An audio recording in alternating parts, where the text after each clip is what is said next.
জুলাই সনদ বাস্তবায়ন আদেশ নামে একটা রাষ্ট্রপতির আদেশের ভিত্তিতে একই দিনে পার্লামেন্ট এবং গণভোট দুইটা ভোট হয়েছে। আপনি একটা ভোট মেনে নিয়ে এমপি মন্ত্রী প্রধানমন্ত্রী সরকার গঠন করলেন, একই আদেশের ভিত্তিতে একটা ভোট মানবেন আর একটা ভোট মানলেন না, সংবিধান বিরোধী হলেন। তো ওইটা যদি সংবিধান বিরোধী হয় তাহলে আপনার এমপি মন্ত্রী পার্লামেন্টের সংবিধান বিরোধী, এদের ব্যাপারে ওনারা কোনো জবাব দেন না।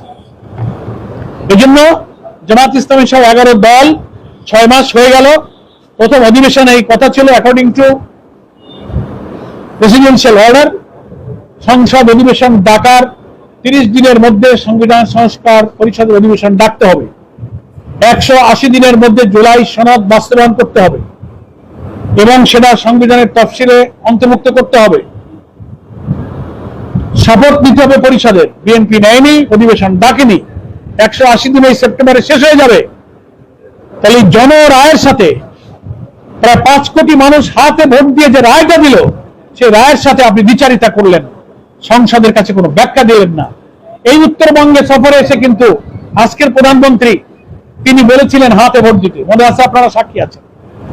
তাহলে আপনি হাতে ভোট দিয়েছেন বলে আমি বিশ্বাস করি, তাহলে আপনার ভোট দেওয়া হাতে আপনি নিজে এখন অস্বীকার করবেন?